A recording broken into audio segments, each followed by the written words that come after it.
இந்த வருஷம் நடக்க போற ஐபிஎல் ஆக்ஷன்ல அதிக விலைக்கு போக போற 3 பிளேயர்ஸை பத்தி இந்த வீடியோல நம்ம பார்க்கலாம்.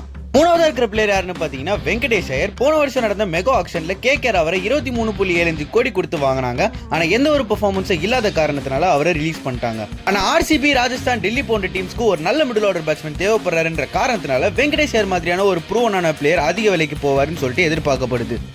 இரண்டாவதா இருக்கிற பிளேயர் யாருன்னு பாத்தீங்கன்னா ஆண்ட்ரே ரசல். கேகேஆருக்கு பல ஆண்டுகளாக ஒரு தூணா இருந்த ரசல் அவர் ரீசெண்ட் இயர்ஸோட பெர்ஃபார்மன்ஸ் சொல்ற அளவுக்கு இல்லாத காரணத்தினால கேகேஆர் அவரை ரிலீஸ் பண்ணிட்டாங்க. ஆனா ரசல் மாதிரியான பிளேயர் மேட்சை எந்த நேரத்துல எப்படி வேணாலும் மாத்துவாருன்னு சொல்லிட்டு நம்ம எல்லாருக்குமே தெரியும். அது மட்டும் இல்ல, சிஎஸ்கே, டிசி, எஸ்ஆர்எச் போன்ற டீம்ஸ்க்கு ஒரு நல்ல ஆல்ரவுண்டர் தேவைன்ற காரணத்தினால ரசல் மாதிரியான பிளேயர் ஒரு பெரிய தொகைக்கு போவாருன்னு சொல்லிட்டு எதிர்பார்க்கப்படுது. அண்ட் முதலாவது இருக்கிற பிளேயர் யாருன்னு பாக்கிறதுக்கு முன்னாடி நான் இப்பதான் சேனல் புதுசா ஸ்டார்ட் பண்ணிருக்கேன். என்னோட வீடியோஸோ கான்டென்ட்ஸ் உங்களுக்கு ரொம்ப பிடிச்சிருந்துச்சு, உங்களுக்கு யூஸ்ஃபுல்லா இருந்துச்சுன்னா என் சேனலுக்கு சப்ஸ்கிரைப் பண்ணி சப்போர்ட் பண்ணுங்க. இந்த ஒரு வாரத்துக்குள்ள அந்த 1000 சப்ஸ்கிரைபர்ஸ்ன்ற மைண்ட் ஸ்டோரை ரீச் பண்றேன்னு சொல்லிட்டு ஒரு நம்பிக்கையோட இருக்கேன். ஸோ நீங்க எனக்கு சப்ஸ்கிரைப் பண்ணி சப்போர்ட் பண்ணீங்கன்னா அது எனக்கு ரொம்பவே யூஸ்ஃபுல்லாகவும் ஒரு மோட்டிவேஷனலாகவும் இருக்கும்.